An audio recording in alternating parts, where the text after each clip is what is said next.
Well, hi there. You're watching and are listening to Podcast is Broken, a weekly podcast in which we try to make Canadian news and politics funner. My name is Brittlestar. My name is Steve Boots, and I think it's more fun. My name is Lisa, and I think it's prorogorific. What? Ooh, prorogastic. Prorogorific. That was fantastic. We have a special guest. Can you introduce yourself, please? I guess that would be me. Elizabeth May, deeply honored to join Podcast is Broken. It may be the honor of my life. I'm the leader of the Green Party of Canada, and I'm also the Member of Parliament for Saanich, Gulf Islands, speaking to you live from the center of the universe, Sydney, British Columbia, at the very southern tip of Vancouver Island. Well, it's a treat to have you here. I got to tell Donald Trump, take this, Trump. I am south of the 49th parallel. I look due east out my window at Mount Baker in Washington State. It's ours. So you can just reach out and grab it. Yeah. And there's a whole Hey-o. They're coming home to mama. May has the invasion ready, folks. You hear it here first. It's the counter invasion. It's the counter invasion. I've had imperial aspirations for a long time, but nowhere to put them. Well, it's nice to have an outlet. That's the key. The mask is finally off. Exactly. Megalomaniacal. So the news has been a bit busy of late, thanks to the incoming U.S. president, and that's just one of the many issues. Of course, we're still grappling with the whole foreign interference report, which is going to be coming out shortly, and some people have decided not to get national security clearance still, which is just weird, isn't it? Some people individuals who may or may not be named. Exactly, but we are so excited to have you here, Elizabeth, because you have become a Fox News darling. Even Elon Musk attacked me. I'm so. Did he really? What a badge of everybody honor. thinks he said it to Trudeau, but it was in response to me. Oh. Elon Musk put out there, hey, girl, you're not even governor anymore. Oh. I didn't even know I wasn't governor anymore. So it was. We learn new things every day, right? We do. Especially on Twitter. Exactly. Yeah. Small chance of what we learn on Twitter could actually be true. That's true. Now that Mark Zuckerberg has removed the fact checkers on Meta, formerly Facebook, formerly whatever, who knows? The things that are true are the things that are hard. Oh God, how do we even know anymore? That's one of the big issue with Zuckerberg removing the fact checkers. As far as I think I read earlier today that it was just in the U.S. so far, but that may be global. I'm not sure, but I think that this means that we won't be able to tell if someone's hot or not anymore. They could be hot. They Can we might not still be poke hot. them? I haven't. I haven't been on Facebook in a while. You can't prove a poke anymore. That's the thing. But anyway, so it's exciting times, and there's certainly lots to talk about. Where should we start? Steve, Lisa, where would you like to start? Oh, I would really love to ask you a couple of questions about Justin Trudeau's resignation. Mm-hmm. Oh, yes. Obviously you, Brittleman. We got Elizabeth here. Okay. It sounded like, I don't pretend to know, but it sounded like when you spoke about him that you had a pretty extensive sort of personal relationship with him. And so I'm really curious how you think this whole saga, how did it play out as somebody who maybe knows him a little more personally? Like, did it seem different from your end as somebody who was closer to it than the public may have interpreted it? What did you see? I don't know. First of all, I want to be real clear. I'm pretty close to all of my colleagues in Parliament. I reminded Pierre Poilievre the other day that I'd kind of been with them on their first date. He was a bit surprised I remembered, but I've known these guys and gals, the people of various pronouns. I've known them all a long time. I've known them, but I've been there not longer. Obviously, Pierre Poilievre got elected in 2004. I got elected in 2011, but I knew him in 2004 because back in those days, before I joined a political party, I was executive director of a national environmental group, and I had to know all the MPs and I tried to meet all the party leaders regularly to chat with them and chat up policy ideas that, might prolong survival of civilization, those kinds of controversial topics. So I know everybody. So I have known Justin Trudeau probably from before either of us were elected. And when I was first elected, which was May 2nd, 2011, he'd already been MP for Papineau for a bit, but I'd known him from before. It's too complicated, but I'd known him from before. Actually, fun factoid, my late sister-in-law was his stepmom for a while. So, Right. Oh, wow. right? Wow. Right? So when I said, it was funny, when I wanted to tell Justin, because I like people a lot and I like not making it all about politics all the time. So when we're milling about and waiting for a vote, I found my moment to, go across the floor. We're waiting for a vote. Nothing's happening. And I said, Justin, I just wanted to tell you something kind of fun. And it's just that I have a new boyfriend and I'm really excited and he's really great. And actually, we were already engaged, but John had told me not to tell anyone yet. So I ran across the floor and I said, I'm really happy. And my new guy is John Kidder. And you remember he was Marco's brother. And Justin went completely mushy in a way that really was sweet. And he said, God, I love Marco. I miss her. I think of her a lot. We had great times. And Carla Qualtrough, who is also a cabinet minister, was standing with Justin. And she said, what are you guys talking about? I said, it's nothing. It's just that my new boyfriend is the older brother of Justin's dad's old girlfriend. And she said, that's really weird. And Justin said, no, it's a small country, which is the thing. That is the thing. That's why I was with Pierre and Anon on their first date, right? These things happen in a small country. So anyway, I've known Justin a long time. So what I saw going down, I felt, number one, it was inevitable, as I described it. I mean, I tried to be, reflective and kind, but it was obvious that he had to resign. He probably should have resigned a lot sooner. But when people would ask me what I thought about it, I said, well, it's the change of the leadership of the Liberal Party. What's it got to do with me? I'm Right. leader, co-leader of the Green Party of Canada. I'm not worried. I mean, it's not my business how well the Liberals do in the next election. That's their business.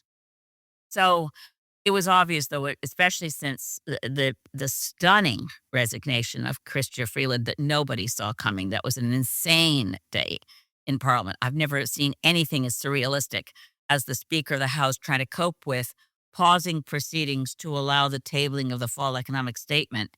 And you kind of had to be there, but I think on TV you couldn't even see it. We're all looking at the front benches of the Liberal area, which is where the cabinet ministers sit.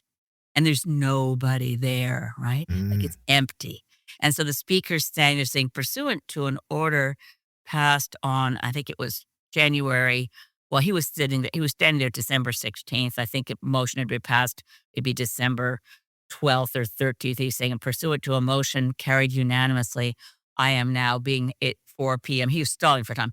4 p.m. December 16th, I paused proceedings to permit the Minister of Finance. He's going more slowly now because there's nobody. We're all looking up and down the benches to present the fall economic statement.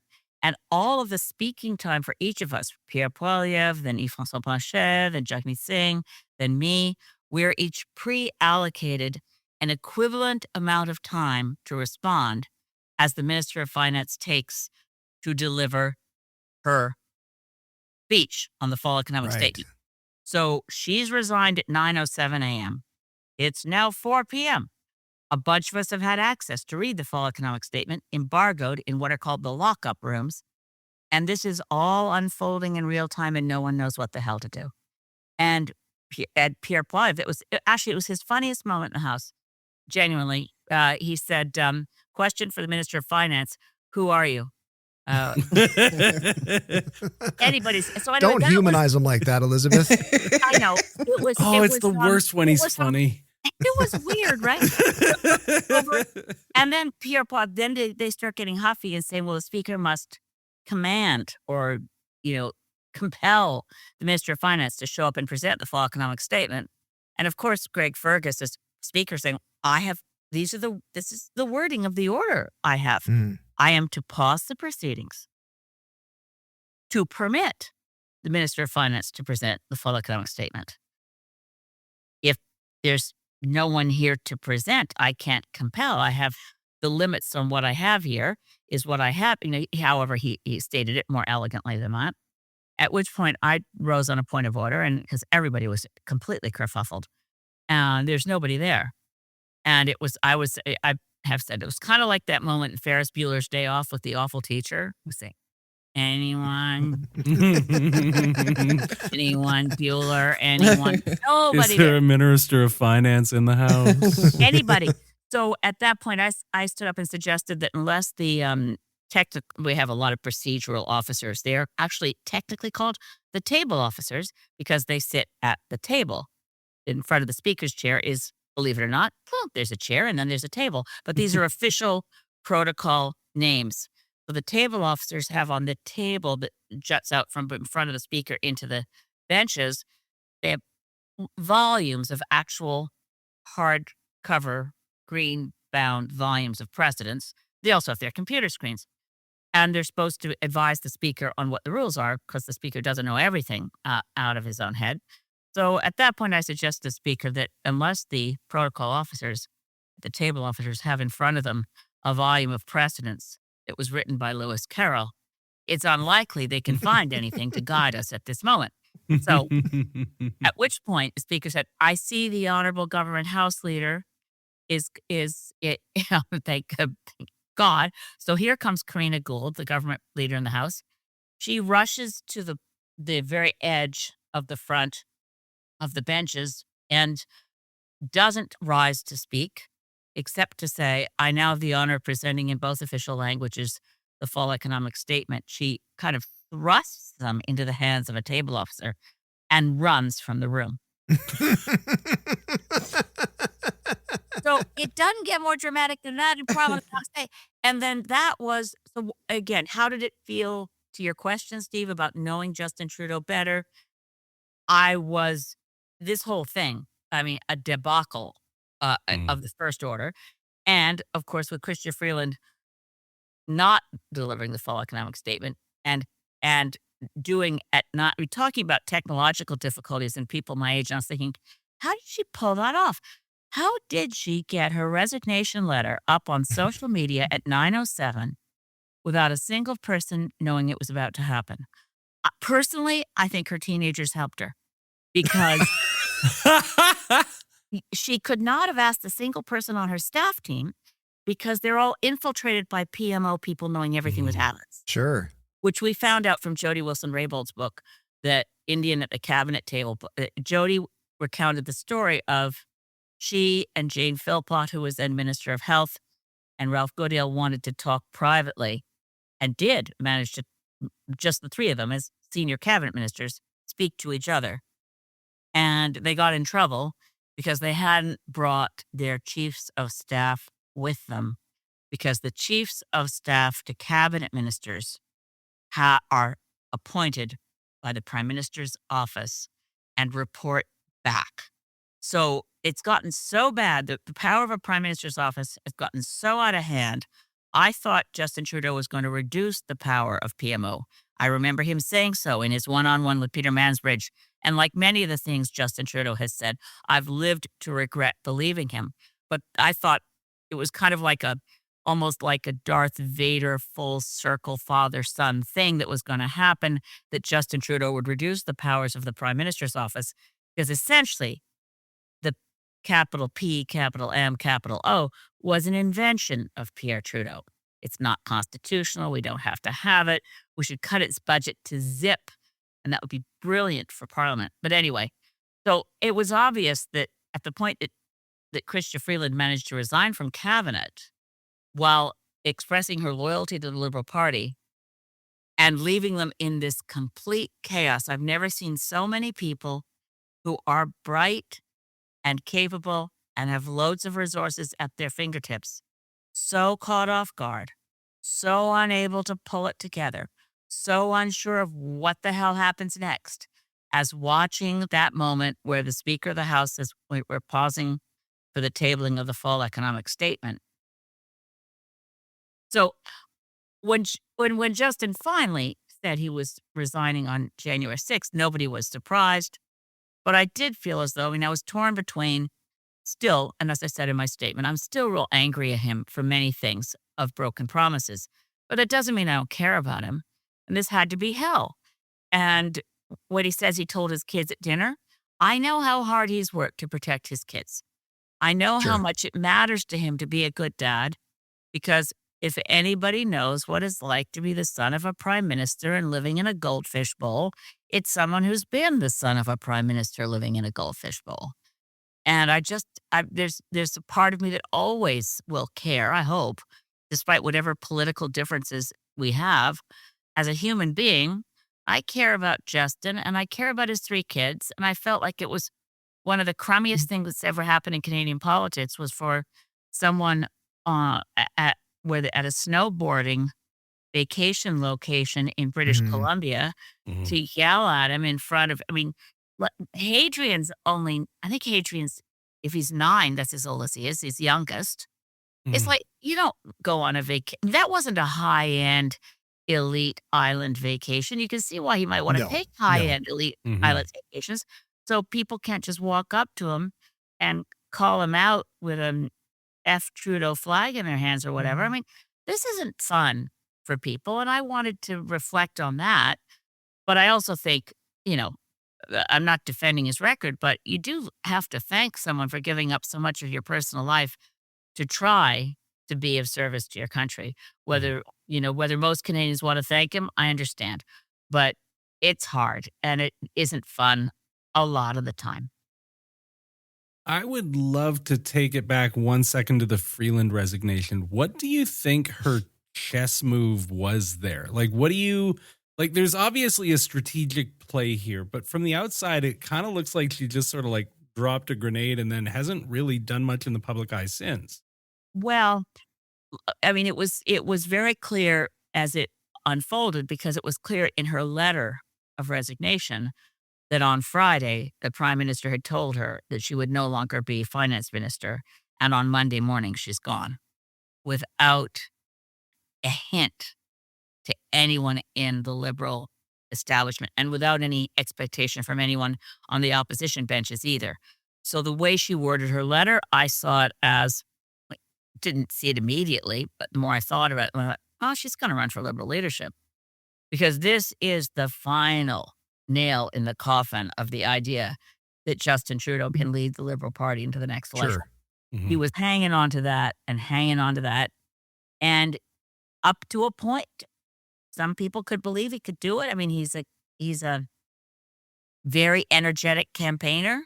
I think he was kind of believing things that were not believable in terms of his own ability to win back people who were, as I said, we've never had in politics the disrespect that lets people feel like it's okay to have, like, in parking lots in grocery stores in my area here where people are, I'd say the constituents I are really, really, really lovely people here.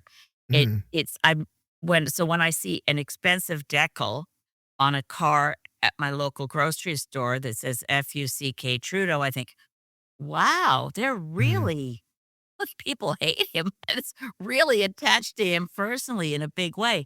So he wasn't seeing the handwriting on the wall. But it was clear from the way Chrystia Freeland made it clear, I was being told on Friday that I was not gonna be Minister of Finance once I finished reading the full economic statement on Monday.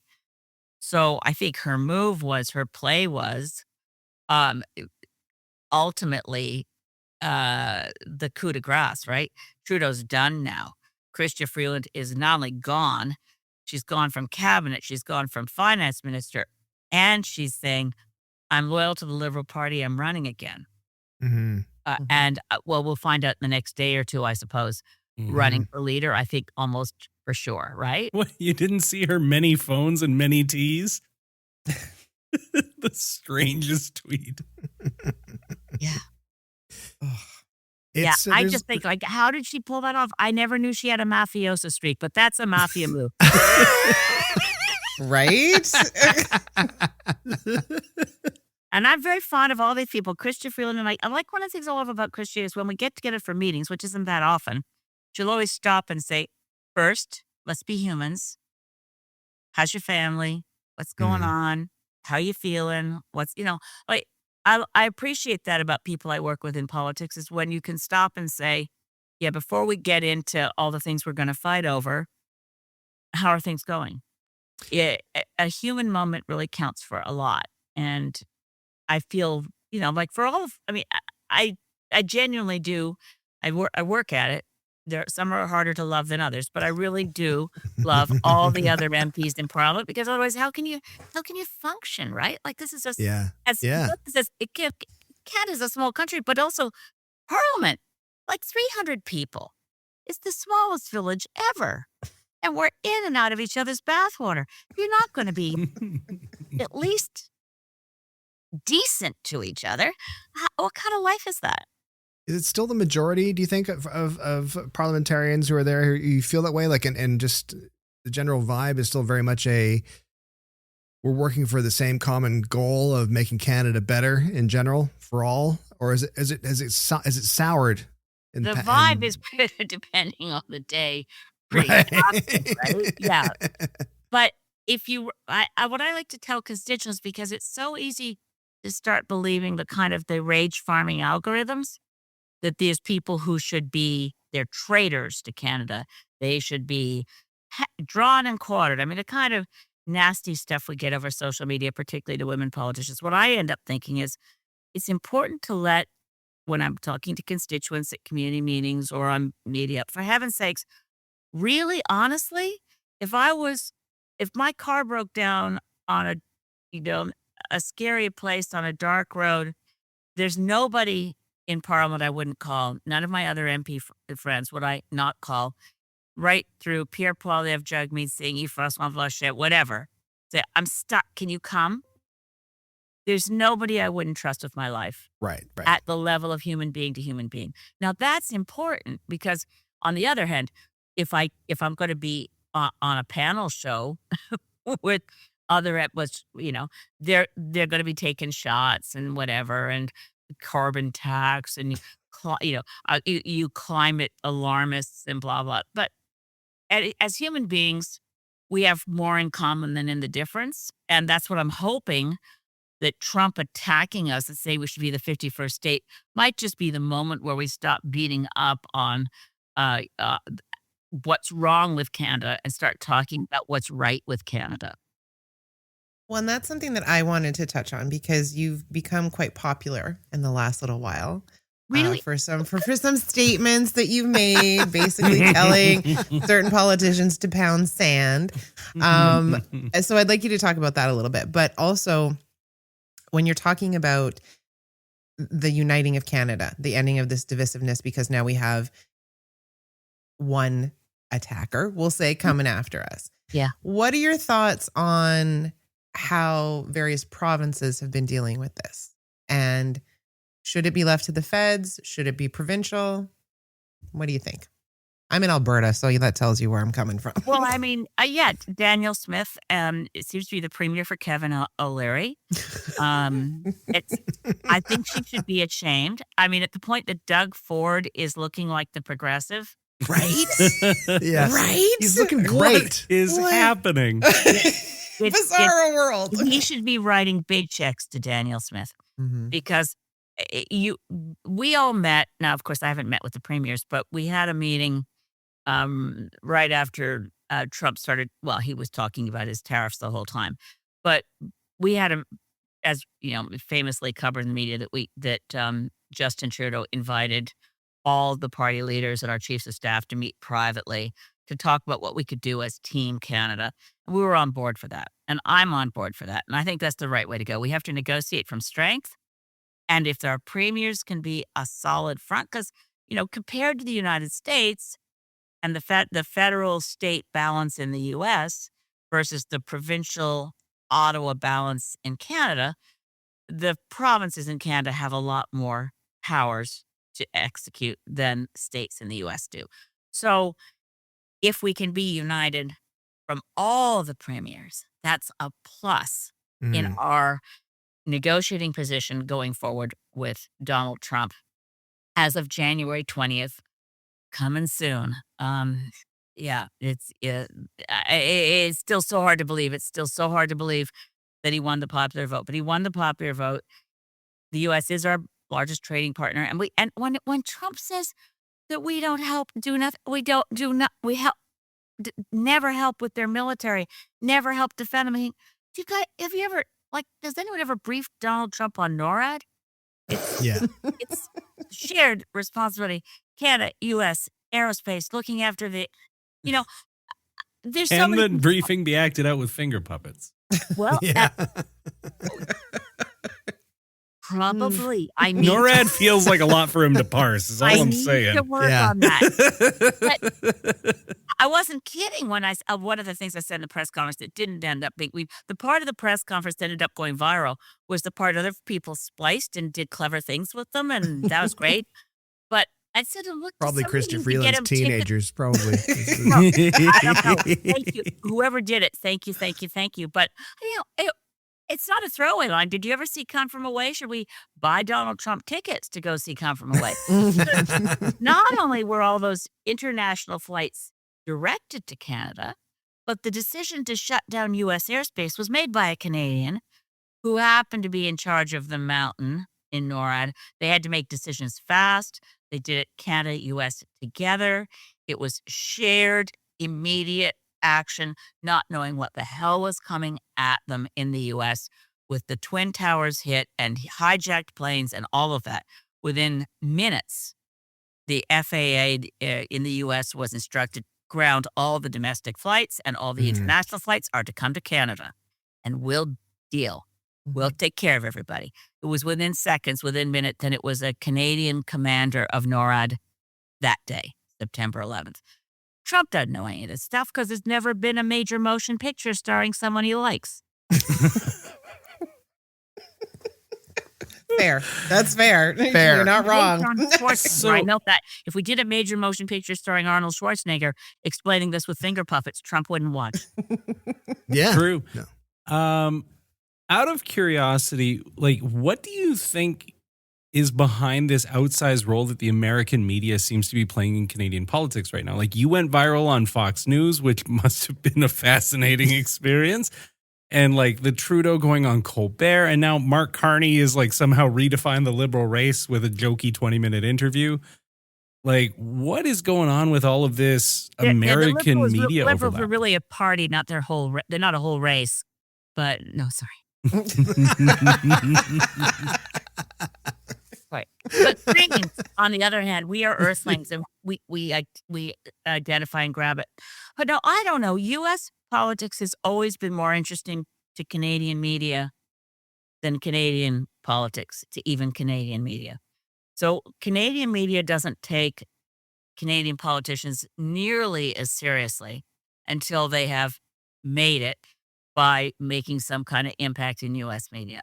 Sure. It's weird. It's part of we don't like to call it, sometimes we call it the tall poppy syndrome. That somebody in Canada is doing really, really well in a U.S. market. We like to slice them down.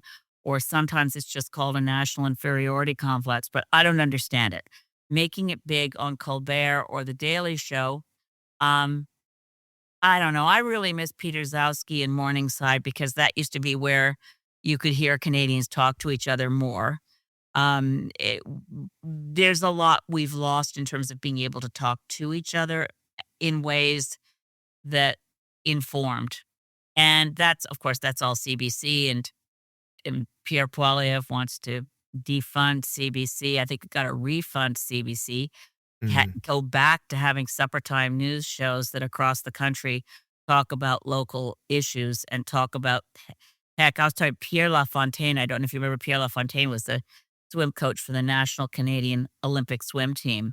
And he told me that amateur sports in Canada had gone down after all the CBC supper time shows were canceled across the country because the local CBC affiliates used to cover local sports. Right, of course. So, I don't know. Putting more money into CBC to me makes a lot of sense. Eliminating all CBC advertising, especially for news programs on TV. Radio's still supposedly advertising free, except for all the interruptions for CBC to advertise itself. But other than that, it's I I feel like I'm ranting about this.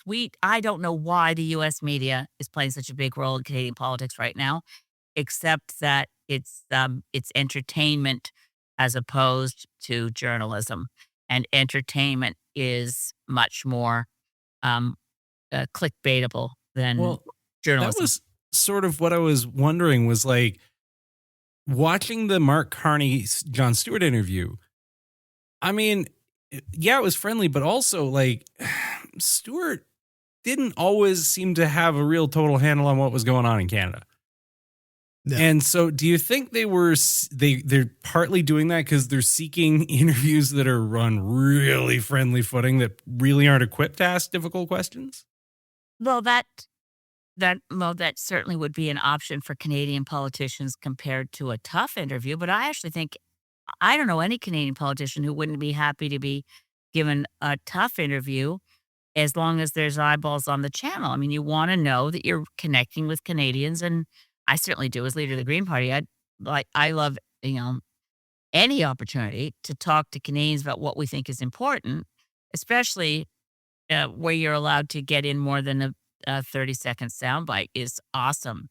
So maybe that's why. I mean, how many opportunities are there for long, candid interviews like what Mark Carney did with Jon Stewart? Where would you get that? Outside of a writ period, there are not a lot of shows like, obviously, this podcast is broken. That's right. Present company excluded. People often call us the Daily Show of the North. We don't have the budget, but Yeah. Yeah, but you should. You really should. That's the Green Party platform. All the money should go to Podcast Broken. You heard it here first, folks. Finally. Outstanding What's pillar their policy? of the Their platform. policy is us. No, this is a really great country in the sense that not capital G, like the U.S. is always extolling itself. We're a really wonderful country, and I love Canada. One of the things I really love about Canada is that people like to have conversations about what's happening locally, what's happening,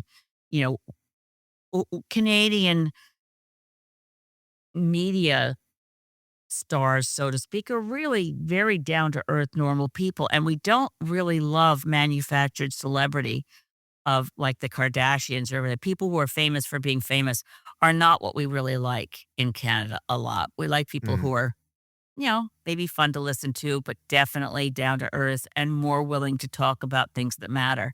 I think that's why Zowski was always such a hit. I used to love Peter Zowski reading letters out loud for people who write thoughtful letters, There's nothing that's replaced that since. So let's do a quick little jump over from, the whole Donald Trump 51st state conversation is annoying. One of the things that really annoys me about it is the fact that it's not like we haven't had prior experience with this guy in a position of power in the States. We know his tactics. We know what he does. We know he says a bunch of garbage and then he expects everyone to jump. And that's part of his negotiation tactic. It's like when Shannon and I bought a car and we had read somewhere, what you do is, as soon as the guy says, I'm going to go talk to my manager, you leave and you get a better deal. And it's like, okay, great. So it's like, that. But as soon as everyone knows that tactic, it's a useless tactic. So I don't know why we've sort of jumped up to sort of, and that's all very, very annoying. But what's more pressing to me currently, apart from what's going to happen as far as the Liberal leadership situation unfolds, is this foreign interference report that's coming out at the end of the month. And I think there's a bunch of people who are, let's just say, not the biggest fans of Poilievre and maybe not the biggest supporters of Poilievre and are thinking to themselves, in a fantasy, they're like, oh, this is it. This is going to take them down. It's not though, is it? Nothing's going to take them down. Well, one of the things that's weird, but there's a lot of things that are weird about the timing of the looming new federal election, was that Madam Justice Hoag's report for January 31st was not supposed to be on the eve of an election. The thought was there's a fixed election date, October 20th. There's enough time between when her report has to be in for there to be legislative changes to the Elections Act if the Hoag Commission recommends changes to the Elections Act to reduce the risk of foreign interference. We do know that most of the foreign interference that happens in terms of federal electoral politics is within internal political party rules. The Liberals have their rules, Conservatives have their rules, Greens have their rules.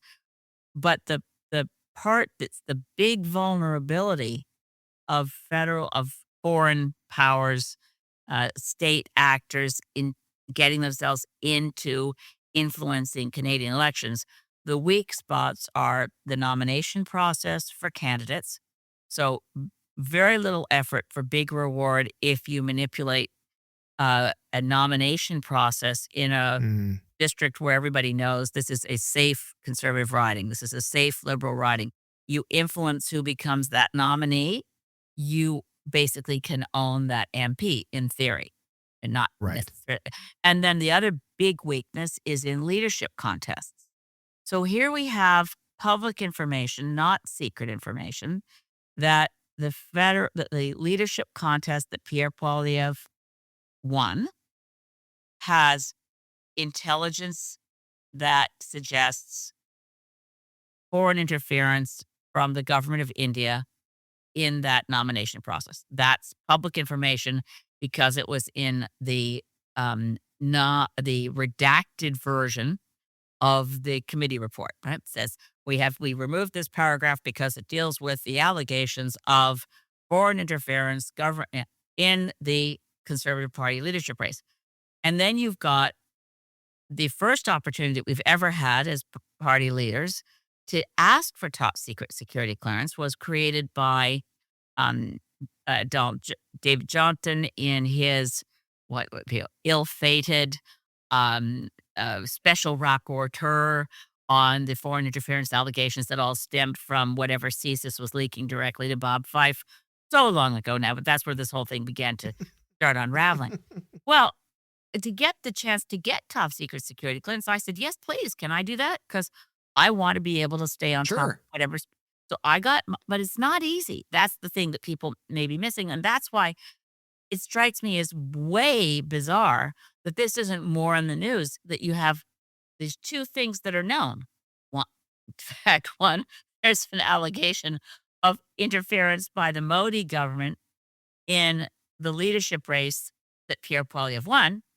And then you have fact two, the only federal party opposition leader who doesn't want to ask for top secret security clearance is the one where there's an allegation of foreign interference in the leadership race he won. In his shoes, I would race to go to the. Yes. If it takes a while to get, right? And you may not get it. If they think you're compromised, you're not going to get top secret security clearance. Which is part of the deal, though. I mean, that's the whole thing, right? It's sure it shouldn't be too easy to get, but at the same time, probably most people, regular Joes, could probably get it to an extent, provided they weren't easily compromisable. But that's the part that makes my head spin a little bit, is the fact that you've got this allegation of foreign interference in the Conservative leadership race, which makes me think, well, if Poilievre doesn't want to get security clearance to find out the information, is he somehow involved? These are all speculative things that come in your head. Is he somehow involved? It's not that speculative, right? Right. But then to further that, though, you've got the liberal leadership thing happening. They're at their most vulnerable for compromise. And surely if you were Poilievre, you'd be like, I want to know everything I can possibly know so that I can deal with this appropriately. Mm-hmm. And this whole notion that people have, and Shannon and I were talking about this earlier, saying how, which we've talked about briefly before, is people argue that, well, if he gets a security clearance, he's not going to be able to criticize the government. There's an NDA. This is literally was read tonight online. There's an NDA he has to sign that says he has to, if he sees any corruption, he's not allowed to talk about it. That's not true. Well, of course it's not true. But I mean, obviously, I didn't stop talking when I got my top secret security. I held the longest press conferences ever held in the history. You'd kill on the Daily Show, by the way. You'd kill on the Daily Show. Ever. Because they kept asking questions and I had to navigate in my head. What I can't do is break the law. Sure. And when you have top secret security clearance, it means you get to read things that are covered by what we used to call the Official Secrets Act. It's not called that anymore, but and when I had people from the kind of the spy agency folks of Canada explain to me clearly, if you were to, because I double checked everything I said before I said it. I said, look, sure, if I were to say X, having read the documents, and I said, there's this thing that I concluded from that. Is that a problem? Yeah, actually, because if you said that, foreign powers that are watching what we're saying, they would know there's no way we knew that except if person Y, wherever in whatever country, is in fact uh, an intelligence asset of ours, and a spy. So they basically made it pretty clear to me that if I was careless in what I said, someone could get killed.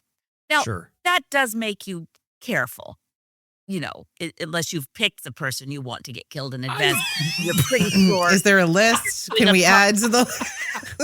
I mean, the Green Party is known for its sniper team. Right? Well, Yeah. That's just, we They're in the didn't want that trees. to get out too soon. But yeah, so it's not the insects we want to eat. There's the Soylent Green thing, but no, never mind. I want to be careful when I talk about what I've read in Sure. the top secret security document. Doesn't mean I can't talk about it. Mhm. And for Pierre Poilievre, I mean, and backed up by Tom Mulcair, God help us. What are they thinking? If you have access to top secret security information, and there's a lot of, at the point that I got my secret status to be able to read all this stuff, there was widespread speculation that there were a bunch of traitors currently serving in Parliament who were Mhm. already very compromised and who were already doing the bidding of foreign governments and therefore Right. were, by definition, traitors.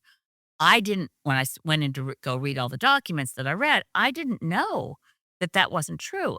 I was really relieved to be able to show Canadians that's not true. Mhm. Now, what is Pierre Poilievre talking about? Of course, you're allowed to talk. You're just not allowed to blab stupidly. Mhm. Now, maybe Mhm. that's a Oh, problem. well. That I There's, will there's, talk. there's strike one right there. That could be our new slogan. We keep trying to figure out what's our slogan instead of axe the tax, man. Don't blab stupidly. Don't blab stupid. Don't blab, comma, stupid. Yeah. So just a question, when you're saying like, if things are said and then other foreign entities pick up on this, that, so what does Michelle Rempel Garner's run out of a room say to foreign people? Just, hey, had to go Good get a things. coffee? Like, Good what? things. I don't think that was so much about foreign state actors as people in other political parties and what is it she knows and what does she not want to have to answer questions about. Gotcha. Right. Right. I mean, I got to give credit to Michelle Rempel Garner. She signed up to be Patrick Brown's campaign manager when everybody who wanted to be on the right side of what they thought would be the winning candidate signed up with Pierre Poilievre. I got to Right. give a lot of credit to Gerard Deltel. He's still in, and this is unusual because most of the people that Pierre Poilievre didn't have in his camp have been thrown beyond the, exile, beyond the fifth ring of Saturn. They don't get anywhere near him. So Ed Fast, for example, as soon as Ed Fast, who after all was Stephen Harper's trade minister, Ed is hardly a lefty, but Ed Fast, when Pierre Poilievre said Bitcoin's going to protect us from inflation and said we should fire the governor of the Bank of Canada, Ed Fast said, a serious person doesn't say this kind of thing. If you want to be prime minister, this is not the kind of thing you say because it's simply not said. It's it shows a vast level of ignorance, which is unfortunate in a candidate for Conservative Party leadership who could potentially be a prime minister. So the fact that Michelle had stuck it out, was campaigning for Patrick Brown, left that position, and maybe because of foreign interference is the question. How much benefit did Pierre Poilievre get, if any, from foreign interference? And the only answer we're getting from the Conservatives is he would have won anyway. He won by a lot. That doesn't answer the question. I mean, It does in its own way. I mean, the first time I ever heard of foreign interference in a Canadian leadership race, which is so long ago that, and it didn't resurface until I started reminding people that Karl-Heinz Schreiber of the Airbus scandal, Karl-Heinz Schreiber brought European money, I think in envelopes, but anyway, right-wing European interests wanted to remove Joe Clark and put Brian Mulroney in as head of the Progressive Conservative Party. That's a thing. That happened. Karl-Heinz Schreiber brought the money that helped bring right-wing Quebec conservatives into Ottawa for a convention to outflank Joe Clark. That happened. We never fixed the leadership contest rules to remove foreign interference. We know very well from a lot of evidence that that Prime Minister Modi of India really hates Justin Trudeau. So he may have really wanted to see a conservative win to replace Trudeau. That's all plausible. Would he have wanted to get involved in the Conservative Party leadership race because he liked Pierre Poilievre a lot better and his chances with Pierre Poilievre better than he liked his chances with Jean Charest or Patrick Brown? Who knows? That's all speculation at this point because we don't know. The only thing that creates the really large question, which I think people should be asking Pierre Poilievre more forcefully, why don't you ask for your top secret security clearance? Because when you don't ask and you give these bogus non-answer excuses, it creates the question mark. Are you not asking, Mr. Poilievre, because you're afraid that the degree to which you are indebted to a foreign power might lose you votes if people knew? And the degree to which you might be indebted to a foreign power, does that mean you think you couldn't get top secret security clearance? It's As a a Canadian, conversation we need to have. yeah, as a Canadian, it's concerning to me because I think, the polls, the way they are currently, it sort of seems like that's where it's headed. He's going to be prime minister. I still have hope that he's not going to be. It was not good. But what's that? Sorry? No, You don't think so? no. Well, I Oh, I think it's like a this. risk. I think there's a chance, but it's not a foregone conclusion. Yeah. Yeah. Well, that's good. Now, see, Dude, I feel better already. That's Don't good. count Elizabeth out. She's I'm not. still on the board, I'm not. man.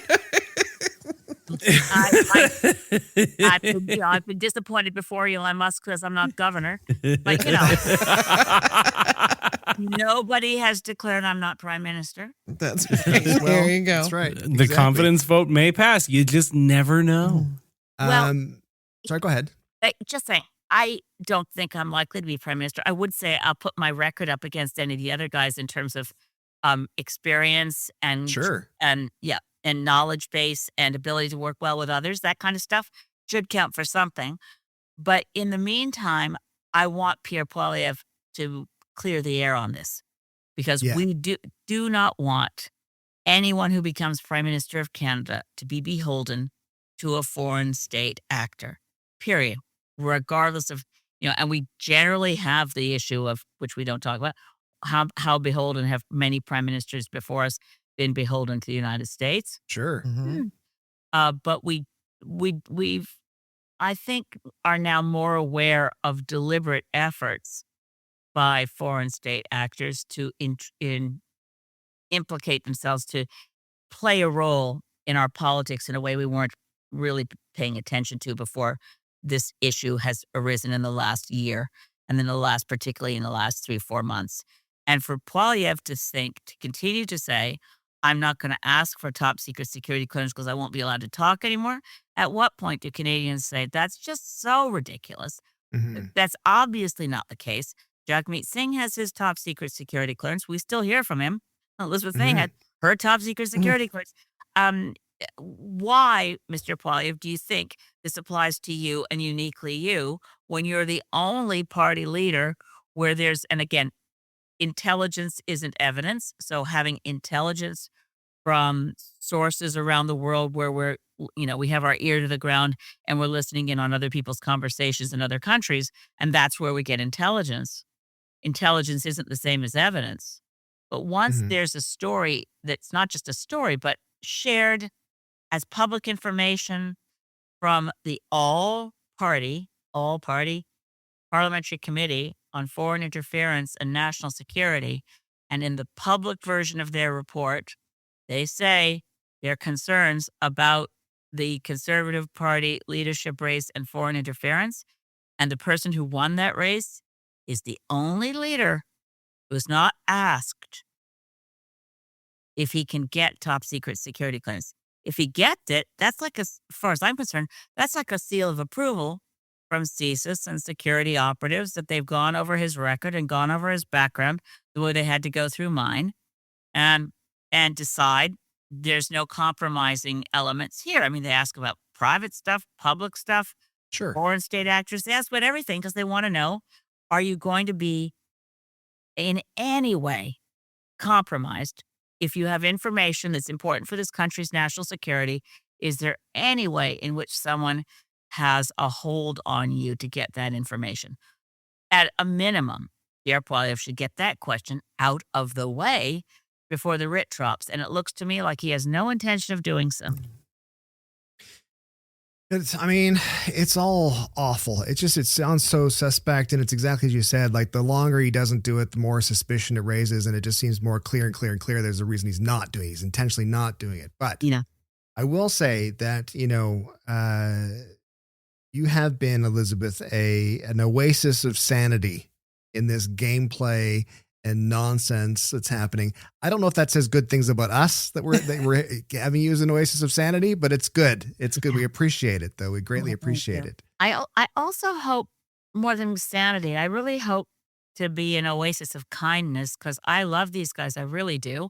I don't understand why we are allowing ourselves as a society to become nastier. I am pleading with, obviously, Pierre Poilievre picked Jenny Byrne to be the person who runs the show for him in the Conservative Party. Pay attention, Canadians, to where Jenny Byrne just took Erin O'Toole out to the woodshed because what? He said something nice about someone who'd resigned. That's what we do as Canadians. And I don't think we need to have, spin doctors and, people running the war room for political parties going to an election who think it's like fraternizing with the enemy to be known to achieve cross-party success, to work well across party lines. I bet anything, 90% plus of Canadians like it when they see that a conservative and a liberal or an NDP or a Green work together. Like, we had that lovely little committee. It got covered by Adrienne Arsenault in the National, where a bunch of us decided to try to rescue as many former members of parliament as Afghan women MPs whose lives were in danger. And a bunch of us tried to figure out how are we going to rescue those. It was completely on our own, but, liberals, Marcus Pulaski and Leah Taylor-Roy, and NDP or Heather McPherson, and Bloc Québécois, Alexis Brunet-Giuseppe, and conservative Alex Ruff. And God bless conservative Alex Ruff, because, this guy, he did tours of duty in Afghanistan. He's ex-military. He's the member of parliament for Bruce Gray-Owen Sound. We all as a group worked together. I talked to all of them. Since that CBC story aired, all of us have received nothing but lovely messages from our constituents and others across the country saying it gave me faith and it really made me feel good about being Canadian. It made me so happy to see that MPs in different parties could actually work together. Wow, that was great. Nobody wrote us and said, "You vile pig.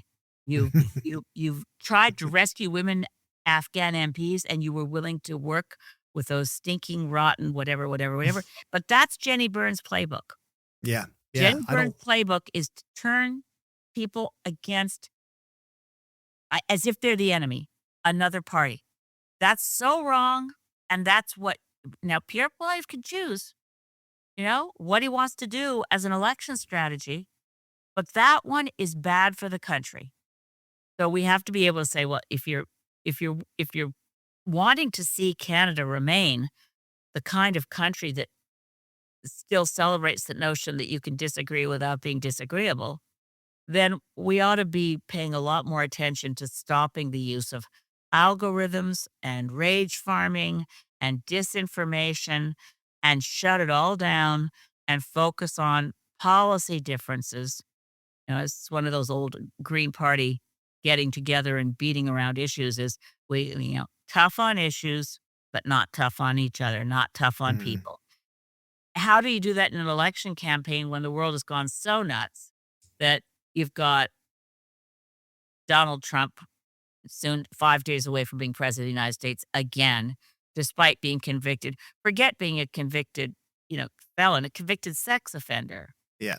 And he's got the right-wing Christian vote in the U.S. As a practicing Christian myself, I'm wondering, how the heck did this guy, who seems bound and determined to break every single one of the 10 commandments, how did he become the favorite of the Christian voter in the United States? Oh, well, that's one of those questions I ask myself. Sometimes I pray on it. But, Jesus Christ, literally. Hey. I often, when I was growing up, I was right into UFOs and reading about UFOs and stuff and aliens and all that kind of stuff. And one of the things I sort of held close to me was the idea that, there was so much strife in the world. There was so much anger and animosity and acrimony. And I thought, if as soon as aliens arrive on the planet, we'll all get together and we'll all be like, okay, now we know who we are compared to who they are. And I'm not saying they're friendly or not. I think that Donald Trump might be our alien. I think he's made Canada realize, okay, wait a minute. That's my hope. Anyway, that's the hope I can't believe, Stuart. I used to think the same thing when I was a little kid. Yeah. I wonder how many little kids thought that. Are we just weird in our own way? I don't know. But we are special. You just all were young when Close Encounters of the Third Kind came out. I wasn't born. At this point, I'm just ready for the aliens to come and take us. Like, let's start over. Let's just start over somewhere else. But by the way, when they were cross-questioning me for my top secret security clearance, so they said, is there anything that you would be more loyal to than Canada? Is there any other allegiance or affiliation you have? And I think I did worry them because I said yes. And I said, yeah, well, there's nothing that I'm as loyal to as Canada. I'll give my life for Canada any day of the week. But my larger affiliation is I am an earthling.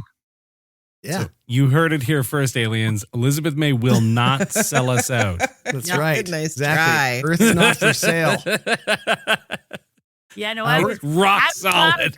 Honestly, I'm glad I still got my top secret security clearance, even though I outed myself as being more loyal to planet and country. Your pro-Earth position slipped past them somehow, and we're glad for it. All right, we're going to finish off with a game of word association. Right. This is for Elizabeth, Lisa, and Steve. Oh. I'll be reading off the words. You guys will be saying the first word that comes to mind. We'll start with Elizabeth and go to Lisa, then to Steve in that order. Here, are you guys ready to go? Mm-hmm. This is word association. First word that comes to mind. Trump.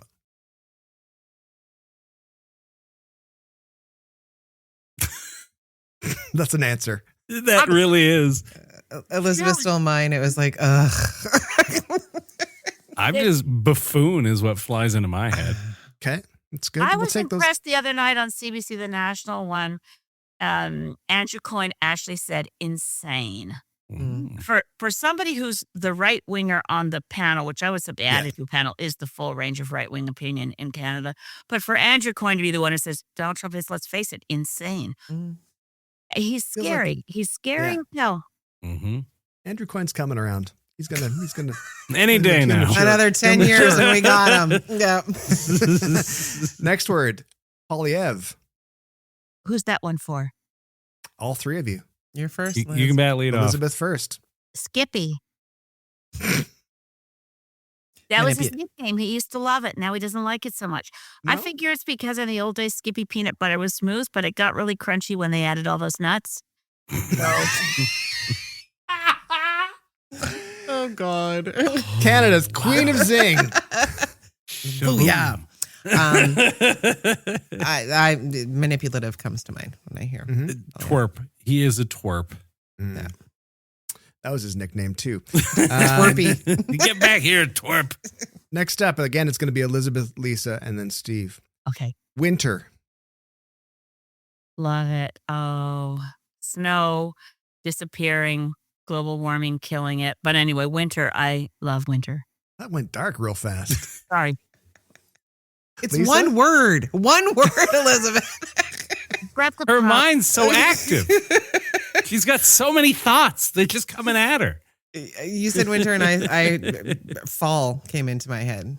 Oh, interesting. Yeah, I know, right? I go backwards. Okay, Steve. Over soon? Oh, I like one word, Stephen. I said it real fast. That. I said it fast.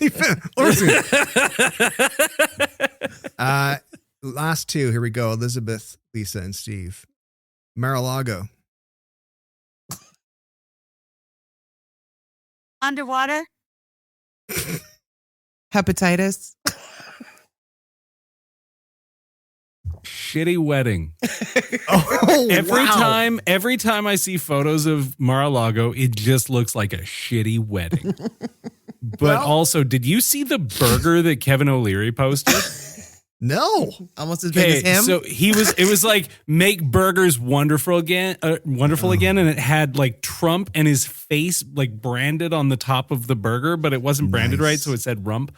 But also, it was like the driest, foulest burger I've ever seen.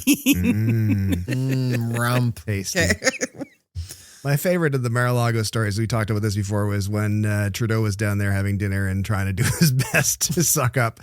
And they had to stop eating and stand for the national anthem twice, just randomly. Good Lord. Then they played Village People a few times. Yeah, it's like a scene at a cabaret. Canada. No, it wasn't for O Canada. Exactly. No. Well, that's why I think Shitty Wedding, because they play Village People like all the time now. I'm so disappointed the Village People are playing the inauguration. Yeah, because the lead singer dude, the Village People, who got all the money, was initially very anti-Trump, and then I think he made enough money, he became very pro-Trump. Funny thing about money. Yeah. Last one. Let's make. Okay, you got another one. Go. No. Go ahead. No, I just think we have to make the greed really gross to the point that people say, "Ick, I don't want anything to do with that guy. He's a billionaire." Oh, it's disgusting. Yeah. But we have to be the ones. So for the people that are performing at the inauguration, then we have to then impact their money. You know what I mean? Like it has to. Anyway. Yeah. So if you need a dance to gesture to at a wedding, just instead of like YMCA, just do Hot to Go instead. Problem solved. Yeah, exactly. There you go. It'll be fun. Yeah. Last one. Here we go. Word association. Elizabeth, Lisa, then Steve. 51st state. Washington, D.C. Oh. They don't have the right to vote there. No. Oh, there you go. You're smart. I broke my own rule. It's a 2-worder. It's fuck off. I know. Nice. I like that. It was strong words, but it's well felt. Yeah. No. I like it. No. Trump doesn't understand the word no. Well, all I can think of is like there's a lot of young kids are very manner focused these days in funny sort of ways. And so they'll just say, no, thank you. No, thank you. No, thank you. Like all the time. And that's all that I can think of is just, no, thank you. No, thank you. No, I want 11th province. Yeah, I know. Right? It was a good idea. Well, listen, Elizabeth, thank you so much for joining us on our first episode back into 2025. And as I said earlier, that you are an oasis of sanity in all this political gaming and nonsense that's happening. And it's an absolute honor and a treat to have you come on and chat with us idiots and give us some insight. Plus, you've got your national security clearance. So yeah, I can now spill all the beans and be shot later. Although I feel like that status may be under threat after doing this podcast. Who's to say? Yeah, you never know. Exactly. Thank you so much for bringing what you bring into Canada's life as a podcast team and Stuart, your Brittlestar moments for, I know it's Twitter and tweet and all this stuff. That's where I usually see it. But I mean, and you got fans, man. Thank you so much. Thank you. I appreciate that. We greatly appreciate that. Now that you've said lovely things about us, this is where I drop the big thing at the end is the end of each episode. We do an improvised theme song. Are you willing to be part of this improvised theme song? Sure. Fantastic. What is it? We make it up every time. If anyone has any instruments, I'll be playing some Xbox controllers I can clank together. That's good. Yeah, I have old candy canes that I'm gonna. I've got a TV remote. This is why we should have done it when my husband was here because he plays the guitar and sings, but he's not home. Oh no, real skill is serious. Not exactly. Part of the equation. We don't like that kind of leveling up. We like to keep the bar down here, just out of frame. I'm using candy canes, Elizabeth. Yeah. If you don't need talent. I've got this. I can use this for a drum.